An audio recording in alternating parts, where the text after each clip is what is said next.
Le 10 dicembre 2022, au quartier de la Placette de Nîmes, fut desvelà une lausa en mémoire de Georges Gros, écrivain, poète, contaire et enseignant nimésen.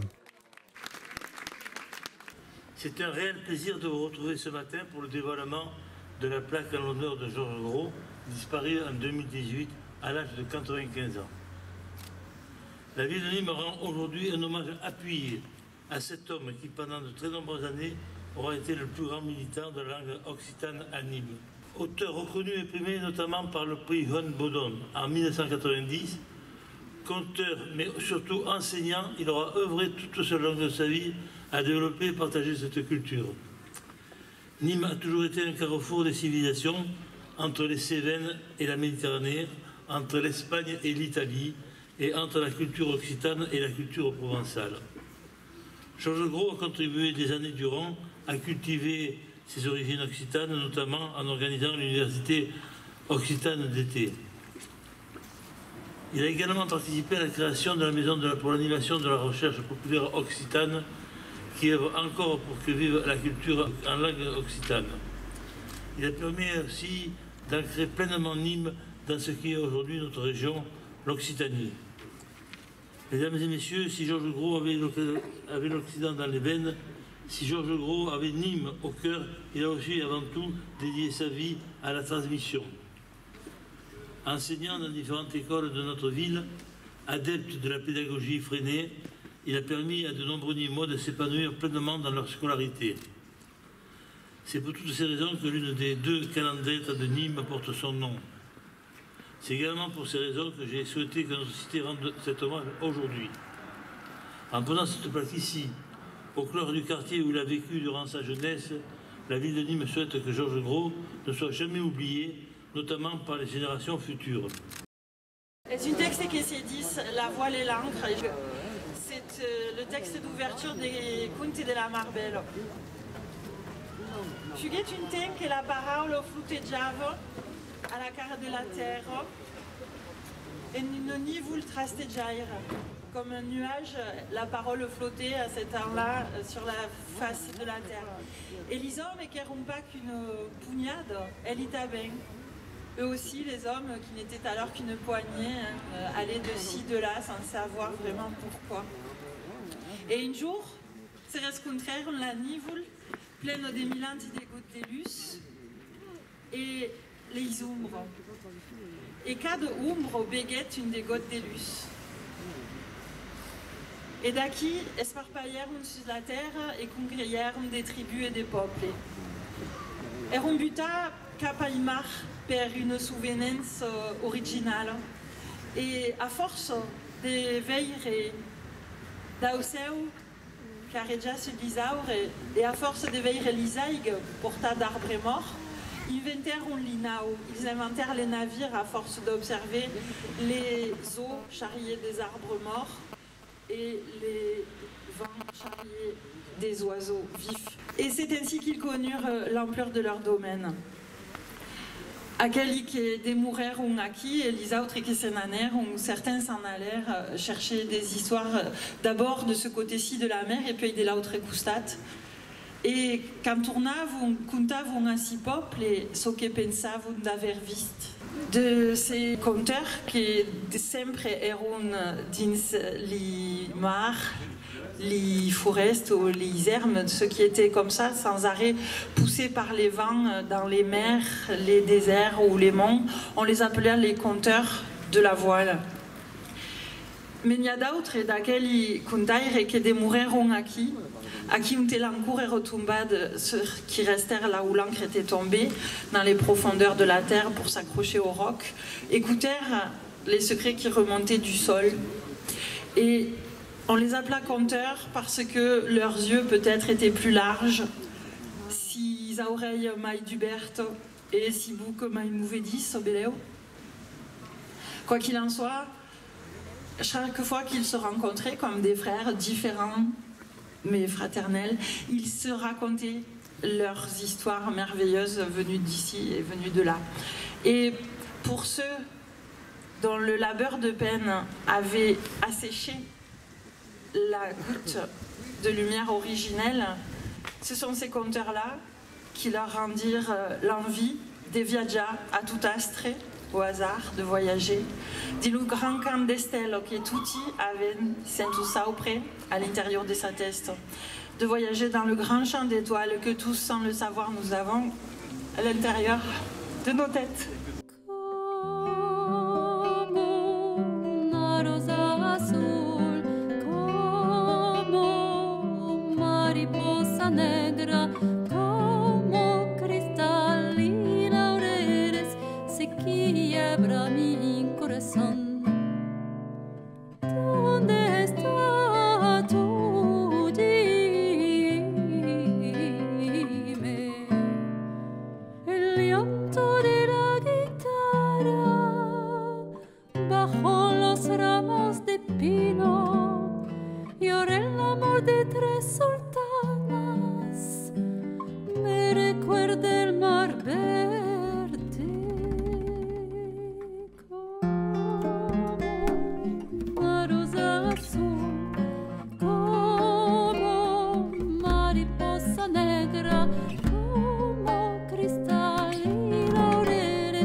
Une émotion prigunde, et voulem premier ma sœur Martine Gros-Aguilera et eu, merci già au comité de quartier de la Placette et son président Bernard Simon, qui sont à l'initiative d'aquel ménage.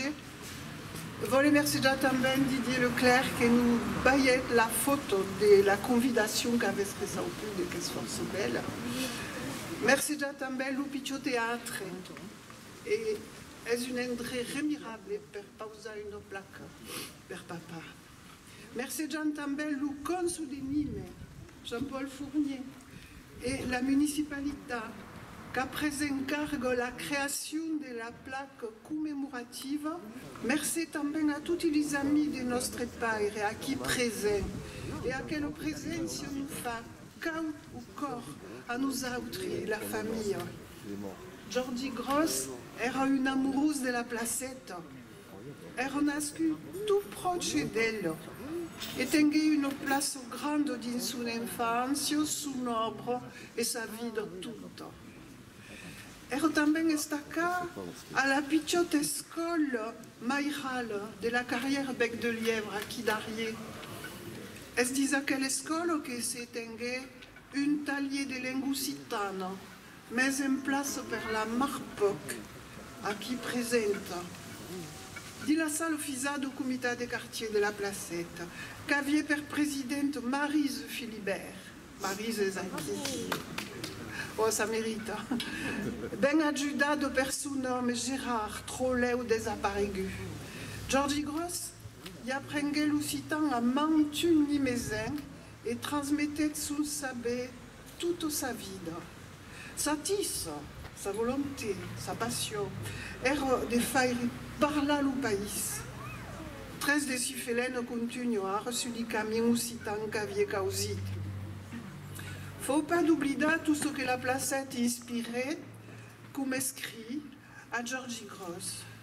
Les contes de la placette de Cournot, que le premier fut écrit par Claudine, qui vient de vous parler, fut son premier livre, paru en 1992, en l'ajuda de la commune de Nîmes et de la Marpoc, association que Georgie a ajudé de Bastille puis d'Anima, et l'université occitane d'Estiu en particulier. Donc, di Lubateu de Peiro, la retrouvanza placette, che fu per l'embunigo del mondo, le nombril du monde. Il appelait ça comme ça. Enfin, di li contes de Michel Hardy che van pareil, après le travail important de Daniel Olive, qui vient de Marseille, lui, qui se présente et qui mercède. La retroubarem sa caro placette, merci à l'éditeur L'Auceo Libre, qui fera pareil, c'est les contes de Michel Hardy. Georgie Gross écrivait também sur Mantunlioc, l'Afrique, Delphes et d'autres encore.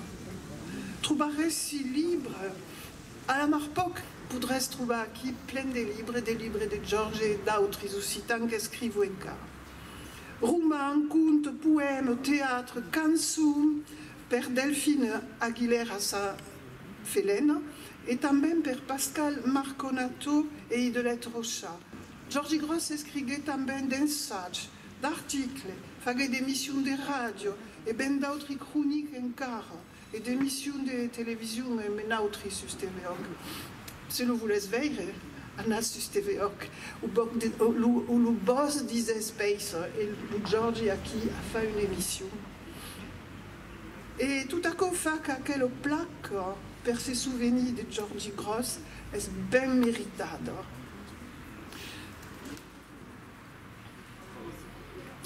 Te n'oublions pas mon père. Et aquelli qui passeront auront une pensée per tu, que donner restant inimaison et à l'occitan. Et si vous voulez mieux connaître Georgie Gross encore, en arrêt sur YouTube, écoutez la conférence que Marie-Jeanne Verny qui présente faisait à l'UOE de 2022, qui est remirable et tenez merci. Merci a tutti. C'est une excuse d'une petite carrière que tombe d'une carrière évidemment jamais, mais qui s'appelle la Rigodet. Mon père, toute sa famille, des maçons, des gipiers, des coupailles, des pères, et elle também era, comme se dit, plâtrier, maçon, et de ma mère quittaron l'appartement per anar lugar dins un petit hostal qui era pas loin d'aquí et toujours dans le quartier de la Placette et à la carrière Ernest Renard, au numéro 46. On va vous parler de Georges. Parce que Georges, c'était notre maître, c'était notre ami. Dans notre jeunesse, on a fait une trentaine de chansons avec lui. Et ce fut pour nous une expérience inoubliable. Sur la première chanson, c'est un poème qui évoque 3 femmes nommées Marie. Et la légende dit qu'elles ont fui la Palestine et qu'un jour elles ont débarqué en Camargue. Combien faudrait-il de rochers, Marie de la mer, pour venir protéger vos songes amers?